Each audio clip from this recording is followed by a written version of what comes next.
దేవుని చేత దీవించబడిన ఒక వ్యక్తి, దేవుని చేత హెచ్చించబడిన ఒక వ్యక్తి దీవించబడిన తరువాత, హెచ్చించబడిన తరువాత దేవుణ్ణి మర్చిపోయి ఇష్టానుసారంగా జీవిస్తే ఎంత పతనా స్థితికి చేరతాడో మనం మనుష్య ద్వారా నేర్చుకుంటూ ఉన్నాం. అలా పతనా స్థితికి వచ్చిన ఆ మనుష్య కళ్ళు తెరిచి కన్నీళ్లతో ప్రభు యొక్క పాదాలు పట్టుకొని క్షమాపణ కోరినప్పుడు, తను తగ్గించుకున్నప్పుడు ఆ తగ్గింపు స్వభావము ఏ రీతిగా మనుష్యను మరలా లేవనెత్తిందో నేర్చుకుంటున్నాం. మన పాపిష్టి స్థితిని విడిచిపెడితే సరిపోదు.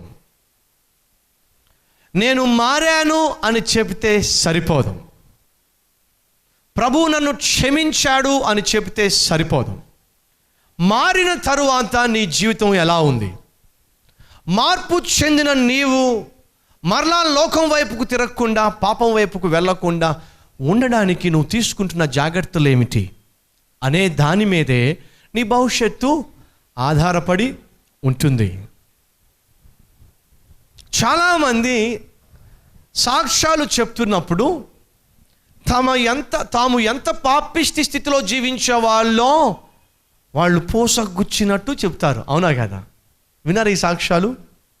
ఎంత పాపిష్టి జీవితమో, ఎన్ని నీచమైన కార్యాలు చేసేవాళ్ళు, ఎంతగా చేసేవాళ్ళు పోసగుచ్చినట్టుగా. మీకు తెలుసా, నేను అలా పాపం చేసేవాడిని, ఇలా పాపం చేసేవాడిని, ఇన్ని బాటిల్స్ తాగేవాడిని, ఇంతమందిని కొట్టేవాడిని, ఇంతమందిని చంపాను, ఇన్ని కాళ్ళు తీశాను, ఇన్ని చేతులు తీశాను. అవునా? ఎంత గొప్పగా సాక్ష్యం చెప్పేస్తారో. చెప్పేసి అటువంటి నేను మారిపోయాను, దేవునికి స్తోత్రం, థ్యాంక్ యూ, వెళ్ళిపోతాడు. సాక్ష్యం అది. నిజమైన సాక్ష్యం ఏమిటంటే, నువ్వు పాపిష్టి మనిషిగా ఉన్నప్పుడు ఏ పాపిష్టి పనులు చేశావో చెప్పడం కాదు. నిజమైన సాక్ష్యం ఏమిటో తెలుసా? నీలాంటి పాపిష్టి మనిషిని ప్రభు మార్చిన తర్వాత నీ జీవితం ఎలా ఉంది? నీ మాట తీరు ఎలా ఉంది? నీ ప్రవర్తన ఎలా ఉంది? నిన్ను చూసిన వారు ఏమనుకుంటున్నారు? నీ ఇంటి వారు నీ మార్పును గమనించగలిగారా? నీ ఇంటి వారు నీ ఆత్మీయతను గుర్తించగలుగుతున్నారా? నీ ఇంటి వారు నిన్ను చూసి బా ఎంత గొప్ప దేవుడు అండి, ఇట్లాంటి వాడిని దేవుడు మార్చాడంటే ఆ దేవుడు సామాన్యుడు కాదండి అని నీ ఇంటి వారు, ఇరుగు పొరుగు వారు చెప్పే విధంగా నువ్వు జీవించగలుగుతున్నావా? అది సాక్ష్యం. ఒకానొక సమయంలో, ఒక 10 years బ్యాక్, ఒక వ్యక్తి బందిపోటు దొంగ, లేకపోతే ఒక దొంగ మారాడు. ఆయన పేరు పెట్టి కింద భయంకరమైన బందిపోటు దొంగ సాక్ష్యం వినరండి, సాక్ష్యం చెప్తారు రండి అని అంటే, నేను కలవరిలో నా కొంతమంది సహోదరులు అందరం కలిసి చూద్దాం అసలు ఎలా మారాడో, ఆ మారిన తర్వాత నా జీవితం ఏమిటో చూద్దాం అని అంటే ఫస్ట్ డే వెళ్ళాం. ఏమి సాక్ష్యం అండి! అసలు ఎలా దొంగతనాలు చేసేవాడో, ఎలా కన్నాలు వేసేవాడో, ఎలా పిక్ పాకెటింగ్ చేసేవాడో కళ్ళ కట్టినట్టుగా చెప్పేవాళ్ళు. అందరూ కూడా సినిమా చూస్తున్నట్టే పా పా పా పా ఏం వింటున్నారు? ఎలా దొంగతనం చేశాడో, ఎలా కూనికోరు పనులు చేశాడో చెప్తా ఉంటే పా ఎంత ఎంత ఇంట్రెస్టో. అలా చెప్తూ ఆ తర్వాత నేను ఆ గుబురుగా ఉన్న చెట్లలోంచి బయటకు వచ్చాను. అక్కడ పెద్ద గోడ ఉంది, ఆ గోడ దాటాను, లోపలికి ఉరికాను. చుట్టూ గోడలు ఉన్నాయి, అదొక బ్యాంకు. ఇప్పుడు ఆ బ్యాంకు దొంగతనం చేయడానికి నేను జాగ్రత్తగా ప్లాన్ చేశాను. ఆ బ్యాంకును దోచేశాను. ఎలా దోచానో రేపు చెప్తాను, ఏ ఒక్కరూ కూడా మిస్ కామాకండి అని అంటే, రేపంట బ్యాంకుని ఎలా దోచాడో చెప్పబోతున్నాడంట. మీరు వెళ్ళి 10 మందిని తీసుకురండి, ఎందుకో బ్యాంకులు ఎలా దోచాలో నేర్పిస్తాడంట. ఎవడకు కావాలండి నువ్వు ఎలా దొంగతనం చేశావో, ఎలా తాళం కప్పలు పగలగొట్టావో, గోడలు కన్నాలేయడానికి నువ్వు ఏ గుణపాన్ని వాడావో, పొట్టి గుణపాన్ని వాడావో, పొడిగాటి గుణపాన్ని వాడావో, ఎవడ కావాలి చెప్పండి. సెకండ్ డే వెళ్ళామండి, మళ్ళీ మొదలైంది. ఏమిటి? అక్కడి నుంచి కంటిన్యూయేషను. అప్పుడు నేను పైకెక్కాను, చిన్నగా రంధ్రం వేయటం మొదలు పెట్టాను, తాడు కట్టాను, లోపలికి దిగాను. లోపలికి దిగినప్పుడు, బ్యాంక్ లోపలికి వెళ్ళినప్పుడు అక్కడ మాకు ఏమీ కనిపించలేదు. లాకర్ రూమ్ ఎక్కడుందో చూసాము, దొరికింది. లాకర్ రూమ్ని కదిపే ప్రయత్నం చేశాము, కదలడం లేదు. ఈ లోపల ఎవరో వస్తున్నట్టుగా చప్పుడు వచ్చింది. మేము స్లోగా మౌనంగా వింటూ ఉన్నా. మీరంతా వింటున్నారండి? అసలు పిన్ డ్రాప్ సైలెన్స్ కదా.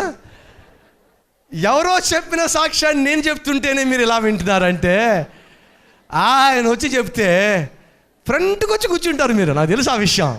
మేము లాకర్ రూమ్కి వెళ్తున్నప్పుడు ఎవరో వస్తున్నట్టుగా చప్పుడయింది.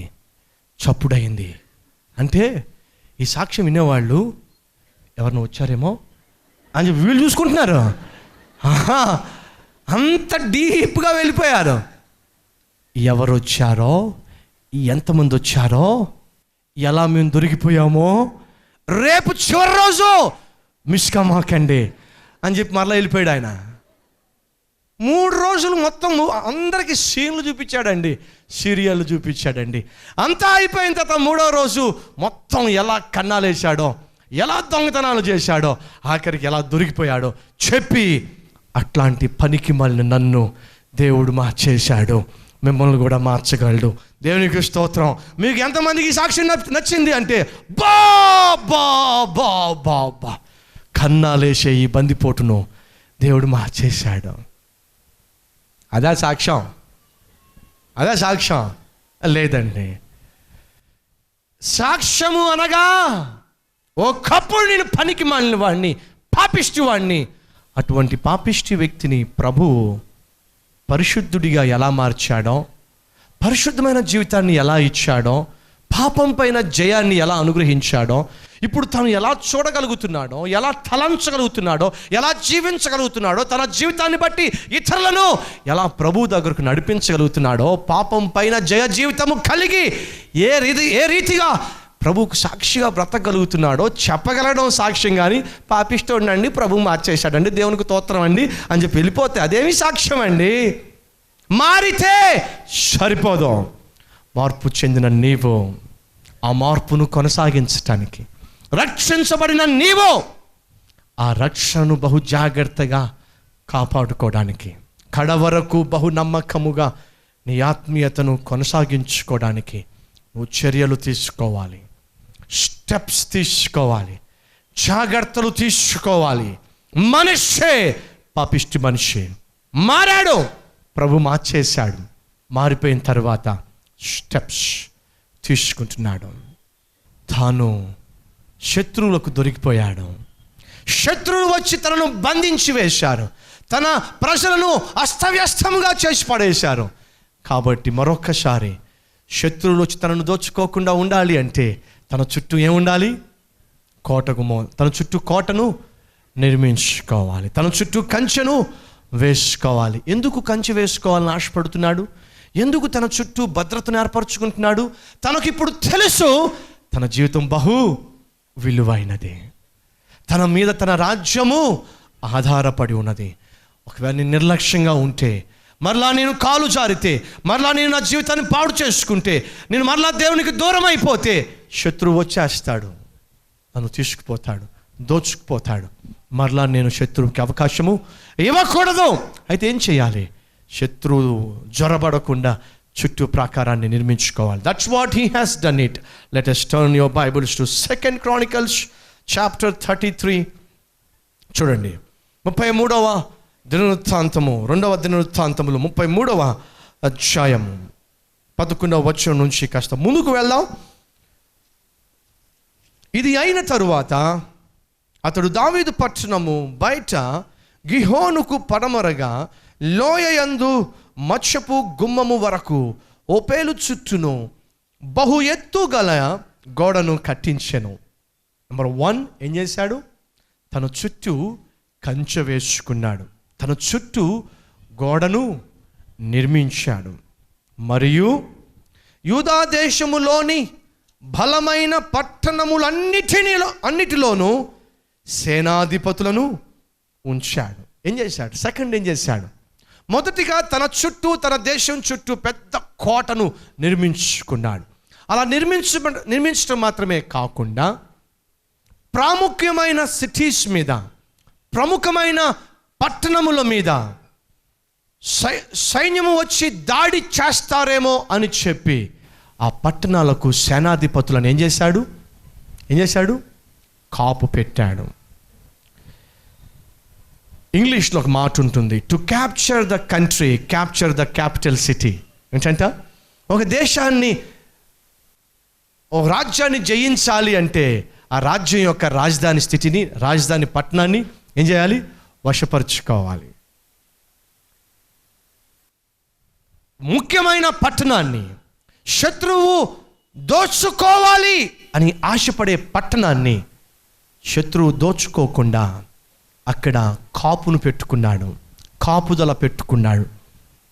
విలువైన తన పట్టణాలను శత్రువు దోచుకొని పోకుండా కాపుదల పెట్టుకున్నాడు.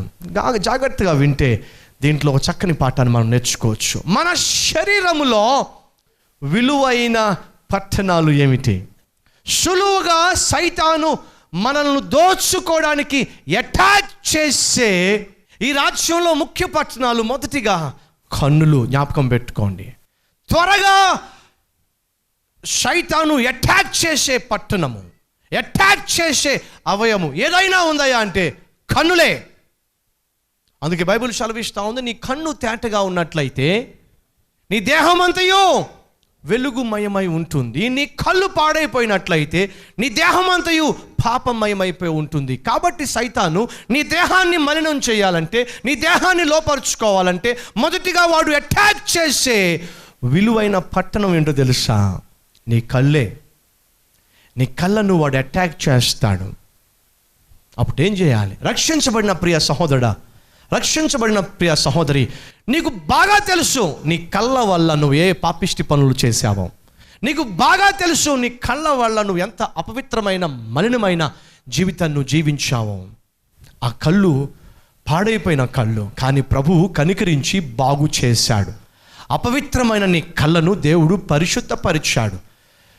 ఆయన రక్తములో నిన్ను కడిగినప్పుడు నీ కంటి చూపును కూడా ఆయన కడిగాడు. కడగబడిన నీవు మరలా పాపిష్టి చూపులు కలిగి ఉండకుండా, మరలా నీ శరీరాన్ని మలినం చేసుకోవడానికి నీ కళ్ళు నిన్ను శోధించకుండా ఉండాలి అని చెప్పని అనుకున్నట్లయితే ఏం చేయాలో చెప్పండి. బైబిల్లో యోబు ఒక చక్కని కాపుదల కలిగి ఉన్నాడు. యోబు భూమి మీద నీతిమంతుడు, యథార్థవంతుడు, పరిశుద్ధంగా జీవించినవాడు, దేవుని చేతే అట్టి సాక్ష్యాన్ని పొందుకున్నవాడు.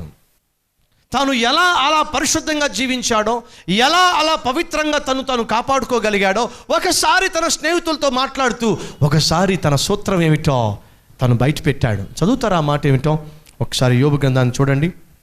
31వ అధ్యాయము, యోబు గ్రంథము 31వ అధ్యాయము. తను ఆత్మీయంగా ఉండడానికి, పరిశుద్ధంగా కొనసాగడానికి తాను ఏర్పరచుకున్న జాగ్రత్త ఏమిటి, తాను ఏర్పరచుకున్న కట్టుబాటు ఏమిటి? 31వ అధ్యాయము యోబు గ్రంథము 1వ వచనము. నేను నా కన్నులతో నిబంధన చేసుకున్నాను. ఏం చేశాడట? నా కన్నులతో ఒడంబడిక చేసుకున్నాను. నా శరీరము, ఈ దేహము అపవిత్రము కాకుండా ఉండాలి అంటే అతి ముఖ్యమైన, ఈ దేశానికి ముఖ్య పట్టణమైన నా కళ్ళతో ఒడంబడిక చేసుకున్నాను. ఏమిటి ఆ ఒడంబడికట? నేను కన్యకను చూడను. అంటే ఆంటీస్ని చూస్తాను అర్థం కాదు. మీరు ఎక్కడికో వెళ్ళమాకండి బ్రదర్. బైబిల్లో చూడండి, జాగ్రత్త చూడండి. బైబిల్లో గూఢార్థం ఉంది. దాంట్లో గూఢార్థం ఏమిటి? గూఢార్థం నేను కన్యకను చూడను అని చెప్పి అన్నాడు, కానీ ఆంటీస్ని చూడను అని చెప్పి లేదు కదా. నో. యోబు తాను పరిశుద్ధంగా జీవించడానికి కళ్ళతో నిబంధన చేసుకుని అంటున్నాడు, నేను కన్యకను చూడను, చాలు, నా కళ్ళను నేను మలినం చేసుకోను, పరస్త్రీని నేను చూడను, అలా పరిస్త్రీని చూసి అనవసరంగా నా కళ్ళను మలినము చేసుకోను. ఎప్పుడో తెలుసా అండి ఈ మాట చెప్తుంది, తన దేహమంతయు కురుపులు మయమైపోయి ఎక్కడ కొంచెం కూడా స్వస్థత లేకుండా బూడిదలో కూర్చుని దిక్కుమాలిన స్థితిలో తాను ఉన్నప్పుడు అంటున్నాడు, అయ్యో నా కళ్ళతో నేను నిబంధన చేసుకున్నాను. అని అర్థం తెలుసా? నీ శరీరం కుళ్ళిపోయినా లోపల కోరికలు మాత్రం కుళ్ళిపోవు, బలహీనమైపోవు. చాలామంది హాస్పిటల్స్లో ఉంటారు, పాపం మంచం మీదే పడి ఉంటారు 6 నెలలుగా 4 నెలలుగా. సేవలు చేయడానికి వచ్చిన నర్సుని ఇలా చూస్తూ ఉంటారు. ఎంత దారుణం అండి. ఇంజెక్షన్ చేస్తూ ఉంటే పాపం ఆవును చూసుకుంటూ ఉంటారు. పాపిష్టి కళ్ళు, రోగం, అబ్బో రోగం, కదలలేడు, మెదలలేడు, తన సొంత పనులు తాను చేసుకోలేడు. కానీ అడిగిపోతాయి మరి పాపిష్టి చూపులు. రోగం వస్తే పోతాయండి పాపిష్టి చూపులు, చెప్పండి. జబ్బు వల్ల, శరీరం బలహీనమైపోవడం వల్ల, రోగాలతో నిండిపోవడం వల్ల లోపల ఉన్న పాపిష్టి కోరికలు, పాపిష్టి చూపులు ఒక వ్యక్తిని విడిచిపెట్టవండి. 70 సంవత్సరాలు దాటిపోయినా, 75 సంవత్సరాలు దాటిపోయినా, 80 సంవత్సరాలు వచ్చినా కొంతమంది ముసలి వాళ్ళు పాపం ఇలా చూస్తానే ఉంటారు. ఏమి తాత నీకు బుద్ధి ఉందా తాత, నీకు ఈ వయసులో ఆన్లైన్లో చూస్తావేంటి తాత? వయసుకు శరీరానికి వయసు ఉందేమో కానీ లోపల ఉన్న హృదయానికి, ఆత్మకి ఏం లేదు, వయసు లేదు. అపవిత్రమైన కన్నులు. యోబు శరీరం అంతా కూలిపోయింది అంటున్నాడు, అయినప్పటికీ నా కళ్ళతో నేను ఒడంబడిక చేసుకున్నాను, స్త్రీని నేను చూడను. అడగచ్చు పక్కనున్న ఫ్రెండ్స్, నీ ముఖం ఒళ్ళంతా కూరులు పెట్టుకుని నువ్వు ఇంక స్త్రీని చూస్తావులే అంటే యోబు చెప్పొచ్చు, పనికి మాలిన వాడా, హృదయము మోసకరమైనది, అన్నిటికన్నా ఘోరమైన వ్యాధి కలిగింది. శరీరానికి రోగం వచ్చినా చూపులకు మాత్రం రోగం రాదు నాయన. పాపిష్టి చూపులు, పాపిష్టి చూపులే. ఈరోజు వాక్యం వింటున్న ప్రియ సహోదరుడా, ప్రియ సహోదరి, నీ కన్నులతో నువ్వు నిబంధన చేసుకున్నావా? పాపిష్టి దృశ్యాలు నేను చూడను, పాపిష్టి వాటిని నా కన్నుల ఎదుట ఉంచుకొనను, పవిత్రంగా జీవించాలి. రక్షించబడ్డాను. ఒకప్పుడు పాపిష్టి దృశ్యాలకు నేను బానిసనైపోయాను, ఒకప్పుడు వాటి కోసం తాపత్రయపడ్డాను, కానీ దేవుడు నన్ను మార్చాడు. సో మార్పు చెందిన నేను పాపిష్టి చూపులు చూడలేను. మాకు దేవుడు నన్ను మార్చేశాడండి అని అంటూ పాపిష్టి దృశ్యాల కోసం ప్రాకులాడుతూ మాకు సాక్ష్యాలు. ముఖ్యమైన పట్టణాలను మానేసే ఏం చేస్తున్నాడు? ప్రొటెక్ట్ చేసుకుంటున్నాడు. ఎక్కడైతే దాడి జరగడానికి అవకాశం ఉందో, శత్రువు ఏ ఏరియాలో అయితే దాడి చేసి మరలా తన జీవితాన్ని, తన రాజ్యాన్ని బలహీనపరిచే అవకాశం ఉందో, అక్కడ ఏం చేశాడో తెలుసా? భద్రతను ఏర్పరిచాడు. నెంబర్ 1, కళ్ళు సైతాను దాడి చేసే ముఖ్య అవయవము. నెంబర్ 2 ఏంటో చెప్పండి? నెంబర్ 2 ఏంటో చెప్పండి? ఎంత చిన్న నుప్పు అయినా, ఎంత పెద్ద అడవినైనా తగలబెట్టును. అలాగే నాలుక చిన్న అవయవమే కానీ అది బహుగా అదిరి పడును. ఎంత పెద్ద వాడను ఆ చిన్న చుక్కాన్ని ఎలా కంట్రోల్ చేస్తుందో, ఇంత పెద్ద వ్యక్తిని ఆ 2 అంగుళాలు కలిగిన నాలుక ఏం చేస్తుంది? కంప్లీట్గా కంట్రోల్ చేసి పడేస్తుంది. అందుకే బైబిల్ సెలవిస్తూ ఉంది, ఎవడైనాను మాట విషయంలో తప్పని ఎడల వాడు సాధారణంగా మిగిలిన విషయాల్లో తప్పడానికి బహు తక్కువ అవకాశాలు ఉంటాయి. అందుకే సర్వసాధారణంగా అంటారు, నీ నోరు మంచిదైతే ఊరు మంచిదైపోద్ది.